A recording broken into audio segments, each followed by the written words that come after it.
விலை குறைந்தபோது வாங்கிய முட்டைகளை இருப்பு வைத்து விநியோகம் செய்கிறீர்களா என்று அண்ணாமலை கேள்வி எழுப்பியிருக்கிறார். மதிய உணவு திட்டத்திற்கு தரமான முட்டை விநியோகிக்கப்பட வேண்டும் என்றும் அவர் கூறியிருக்கிறார். விவரங்களை செய்தியாளர் பாண்டியராஜன் வழங்கிட கேட்கலாம். பாண்டியராஜன், இதுகுறித்தான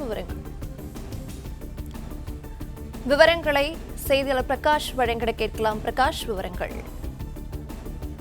தமிழக அரசு மற்றும் அரசு உதவி பெறக்கூடிய பள்ளி மாணவர்களுக்கு வழங்கக்கூடிய முட்டைகளின் சத்துணவுல வழங்கக்கூடிய முட்டைகளின் சேமிப்பு காலம், தர பரிசோதனை, போக்குவரத்து மற்றும் விநியோக நிலை குறித்து தமிழக அரசு வெளிப்படையான கண்காணிப்பையும் கடுமையான ஆய்வையும் உடனடியாக மேற்கொள்ள வேண்டும் என்று பாஜக முன்னாள் மாநில தலைவர் திரு அண்ணாமலை வலியுறுத்தியிருக்கிறார்.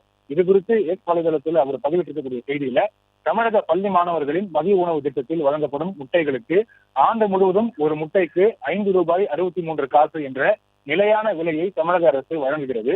இந்த நிலையில் கடந்த மார்ச் மாதம் ஒரு முட்டை ₹3.70 என்ற விலை குறைந்த போது ஒப்பந்ததாரர்கள் சுமார் 20 கோடி முட்டைகளை வாங்கி குளிர்சாதன கிடங்குகளில் சேமித்து வைத்திருப்பதாக செய்திகள் வெளியாகிறது.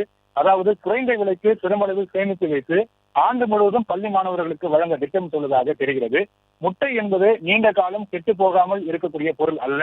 குளிர்சாதன கிடங்கில் மாதக்கணக்கில் வைத்திருந்து பின்னர் தொலைதூர கிராமப்புற பள்ளிகளுக்கு கொண்டு செல்லப்படும் போது அதன் தரம், ஊட்டச்சத்து மற்றும் உணவு பாதுகாப்பு நிச்சயம் பாதிப்புக்குள்ளாகும். ஏற்கனவே பல முறை மாணவர்களுக்கு வழங்கக்கூடிய அந்த முட்டைகள் அழுகிய நிலையில் இருப்பதை தொடர்ச்சியாக சுட்டிக்காட்டி வந்திருக்கக்கூடிய சூழ்நிலையில இது வெறும் கொள்முதல் சார்ந்த பிரச்சனைகள்ல லட்சக்கணக்கான பள்ளி குழந்தைகளின் ஆரோக்கியம் மற்றும் பெற்றோரின் நம்பிக்கை சார்ந்த விஷயமாக பார்க்கப்படுகிறது. எனவே முட்டைகளின் சேமிப்பு காலம், தர பரிசோதனை, போக்குவரத்து மற்றும் விநியோக நிலை குறித்து தமிழக அரசு வெளிப்படையான கண்காணிப்பையும் கடுமையான ஆய்வையும் உடனடியாக மேற்கொள்ள வேண்டும் என்று திரு அண்ணாமலை வலியுறுத்தியிருக்கிறார். குழந்தைகளுக்கு வழங்கக்கூடிய உணவில் தரத்தில் எந்தவித அலட்சியமும் ஏற்க முடியாது என தமிழ்நாடு அரசுக்கு திரு அண்ணாமலை வலியுறுத்தியிருக்கிறார்.